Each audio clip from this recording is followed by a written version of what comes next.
यह वह किताब है जिसमें कोई संदेह नहीं है, जो परहेजगारों के लिए मार्गदर्शन है। निस्संदेह यह कुरान सही मार्ग की हिदायत करता है और ईमान वालों को जो भलाई करते हैं खुशखबरी देता है कि उनके लिए बड़ा प्रतिफल है। और हमने कुरान को याद करने के लिए आसान बना दिया है, तो क्या कोई ध्यान देने वाला है? हमने इसे एक अरबी कुरान के रूप में अवतरित किया है ताकि तुम समझ सको। हम ही हैं जिन्होंने उपदेश उतारा है और हम ही हैं जो उसे सुरक्षित रखेंगे। निस्संदेह यह कुरान सारे संसार के रब की ओर से उतारा गया है। कहो, अगर मनुष्य और जिन्न मिलकर इस कुरान का समकक्ष बना ले तो भी वे उसके समकक्ष नहीं बना सकते, चाहे वे एक दूसरे की सहायता कैसे भी करें।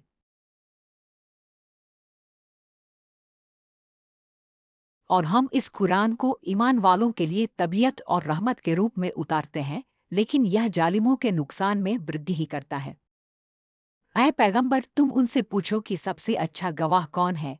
कहो, अल्लाह है, वह मेरे और तुम्हारे बीच गवाह है। और यह कुरान मुझ पर इसलिए उतारा गया है कि मैं तुम्हें और जिस तक यह पहुँचे उससे सचेत कर दूं। तो क्या तुम गवाही देते हो कि अल्लाह के सिवा कोई ईश्वर नहीं है?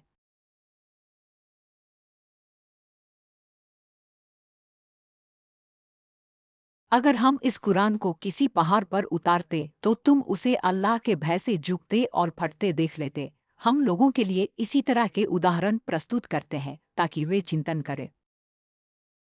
धन्य है वह जिसने अपने दास पर झंडा उतार दिया ताकि वह सारे संसार के लिए एक सचेत करता हो जाए। और हमने उन्हें एक किताब प्रदान की है जिसे हमने ज्ञान के साथ स्पष्ट किया है, जो ईमान वालों के लिए मार्गदर्शन और दया है। और तुम ए पैगंबर इस कुरान को निश्चय ही उस अल्लाह के पास से प्राप्त कर रहे हो जो बहुत बुद्धिमान और बहुत जानकार है। रसूल सल्लल्लाहु अलैहि वसल्लम ने पुकारा, हे मेरे रब, मेरी कौम ने इस कुरान को उपेक्षा से ग्रहण किया है। और जब तुम उनके पास कोई निशानी नहीं लाते तो कहते हैं कि तुम उसे अपने आप क्यों नहीं लाते। कहो, मैं तो बस उसी का अनुसरण करता हूँ जो मेरे रब की ओर से मुझ पर उतार दिया गया है।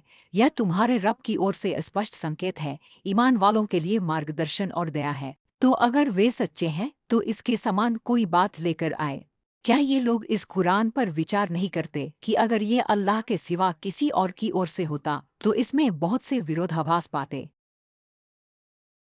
और इसी प्रकार हमने अपने आदेश से तुम्हारे पास एक आत्मा अवतरित की है। तुम नहीं जानते थे कि किताब और ईमान क्या है, लेकिन हमने उसे एक प्रकाश बना दिया है जिसके द्वारा हम अपने दासों में से जिसे चाहे मार्गदर्शन करते हैं। और तुम वास्तव में सीधे मार्ग की ओर मार्गदर्शन कर रहे हो। और जब उन पर हमारी स्पष्ट आयतें पढ़ी जाती हैं तो जो लोग हमारी मुठभेड़ की उम्मीद नहीं रखते वे कहते हैं कि हमारे लिए कोई और कुरान लाओ या उसमें कुछ बदलाव कर दो। कहो कि मैं उसे अपने आप से नहीं बदल सकता, मैं तो बस वही करता हूँ जो मेरे पास अवतरित किया जाता है। और यदि मैं अपने रब की अवज्ञा करूँ तो एक बड़े दिन के अजाब से डरता हूँ। और यह एक किताब है जो हमने उतारी है, बरकत वाली, जो उससे पहले की किताबों की पुष्टि करती है, ताकि तुम मक्का और उसके आसपास के लोगों को सचेत कर सको। जो लोग आखिरत पर ईमान रखते हैं वे उस पर ईमान रखते हैं और नमाज का पालन करते हैं। निस्संदेह यह कुरान बनी इसराइल को उन बातों में से अधिकतर के बारे में बताता है जिनमें वे मतभेद करते हैं।